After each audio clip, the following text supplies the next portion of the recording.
날마다 더 가까이 7월 9일 우리의 초등교사가 된 율법 갈라디아서 3장 24절 말씀입니다. 이같이 율법이 우리를 그리스도께로 인도하는 초등교사가 되어 우리로 하여금 믿음으로 말미암아 의롭다함을 얻게 하려 함이라. 종교개혁이 회복한 핵심 통찰 중 하나는 우리가 의롭다함을 받는 칭의에 있어서 율법과 복음을 명확히 구분한 점이었습니다. 종교개혁자들은 하나님의 율법이 우리에게 무엇을 해야 하는지 가르쳐 주지만 그 명령을 성취할 힘은 주지 않는다고 가르쳤습니다. 결국 율법은 우리의 죄와 무력함을 폭로하는 역할을 합니다.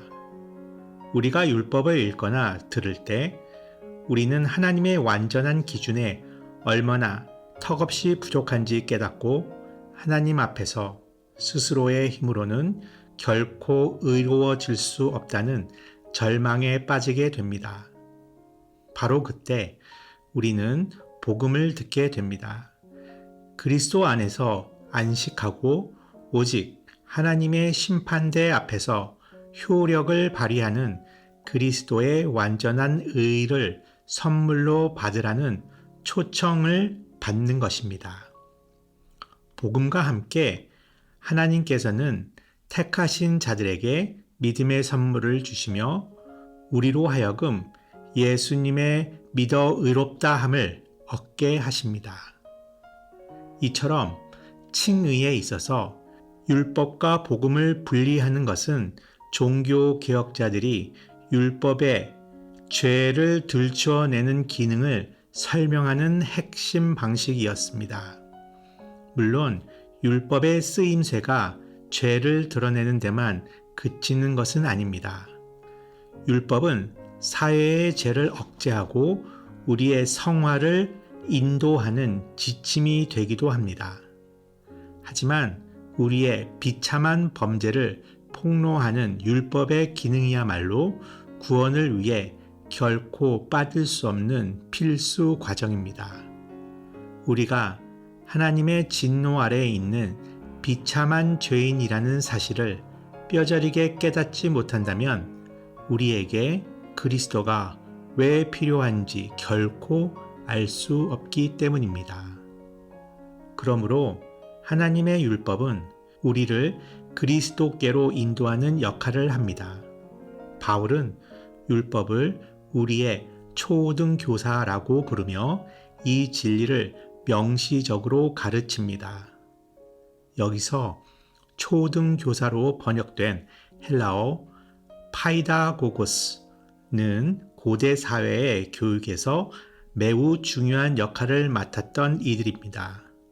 당시 가정에서는 아이가 약 6세가 될 때부터 청소년기에 이를 때까지 아이를 훈육할 후견인 파이다고고스를 두었습니다. 이 후견인은 아이를 학교에 데려다주고 아이가 엇나갈 때 징계하며 배운 내용을 복습시켰습니다.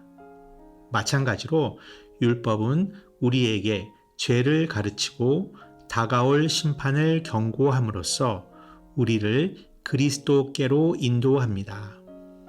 우리는 그리스도에게서 영생의 말씀을 받게 됩니다. 마틴 루터는 갈라디아서 주석에서 율법은 우리를 그리스도께로 인도하는 최고의 교사이다 라고 기록했습니다. 당연히 율법은 단순히 우리의 죄를 찔러 쪼개는 방식으로만 우리를 그리스도께 인도하는 것이 아닙니다. 우리는 모세 율법의 제사 제도 속에서 그리스도의 대속 사역의 모형과 그림자들을 발견합니다.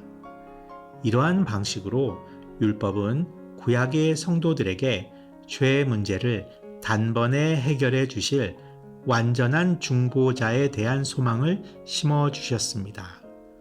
율법의 도덕적 규례들과 제사, 그리고 여러 의식, 규정들은 모두 유일한 구원자이신 예수님을 가리키고 있습니다.